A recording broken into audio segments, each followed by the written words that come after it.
Assalamualaikum warahmatullahi wabarakatuh.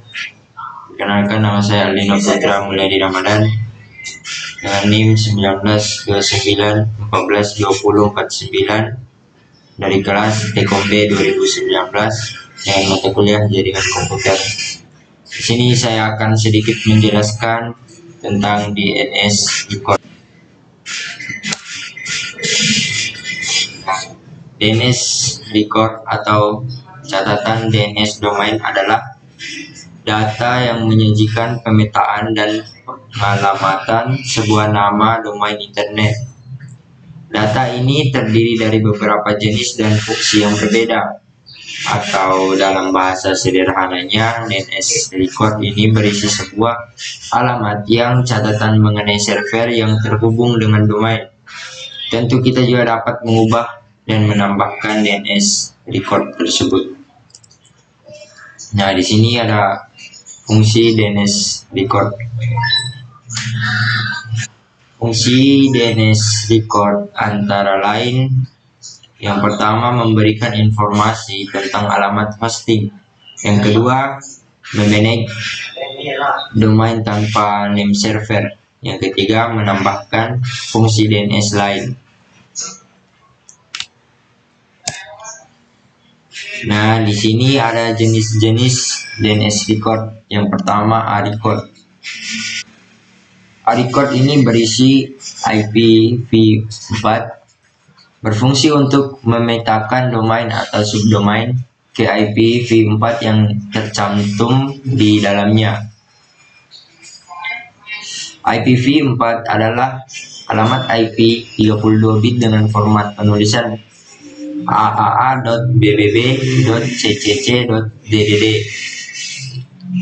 Nah, misal kita ingin memetakan domain Jitorbit ke dalam alamat IP 103.22.14.98, maka kita bisa mengisi A-record dengan format ini. Bisa kita lihat sendiri di sini. Ini adalah contohnya. Yang kedua ada AAA record. AAA record ini berisi IPv6, berfungsi untuk memetakan domain atau subdomain ke IPv6 yang tercantum di dalamnya. Dan format IP ini yang terdiri dari 128 bit. Format ini digunakan karena jumlah IP4 yang bisa dipetakan masih kurang dibanding dengan jumlah komputer yang terkoneksi ke internet dengan IP publik. Nah, yang ketiga ada CNAME record. CNAME record biasa juga disebut dengan alias atau catatan nama kanonik, membuat alias untuk nama domain. Domain yang dialiaskan memiliki seluruh subdomain dan record DNS seperti aslinya.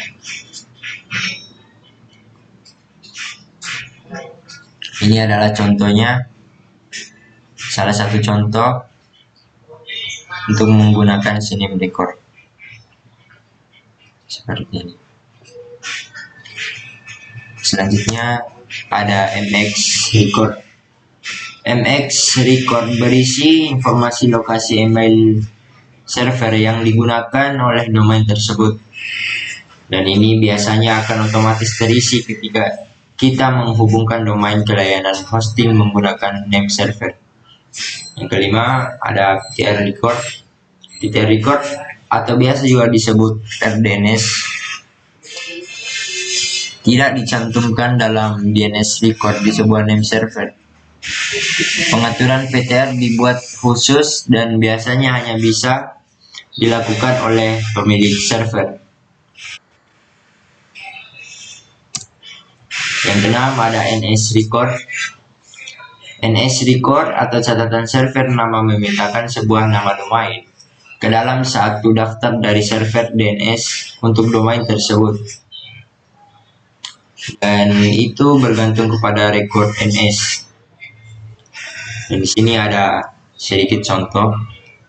dari NS record, bisa kita lihat sendiri. Nah, yang ketujuh ada SOA record.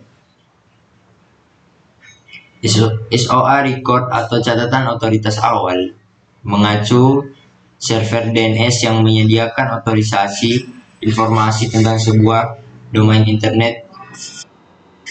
SOA record berisi tentang informasi domain yang sedang terhubung pada layanan server. Yang ke-8 ada SRV record berisi informasi umum seputar catatan lokasi. Nah, yang terakhir TXT record. TXT record mengizinkan administrator untuk memasukkan data acak ke dalam catatan DNS. Catatan ini juga digunakan di spesifikasi Sender Policy Framework. TXT record biasanya digunakan para developer untuk memverifikasi domain mereka di Search Console.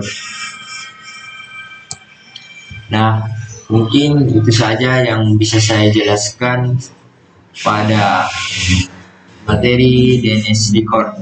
Lebih dan kurangnya mohon dimaafkan. Wabillahi taufiq wal hidayah. Wassalamualaikum warahmatullahi wabarakatuh.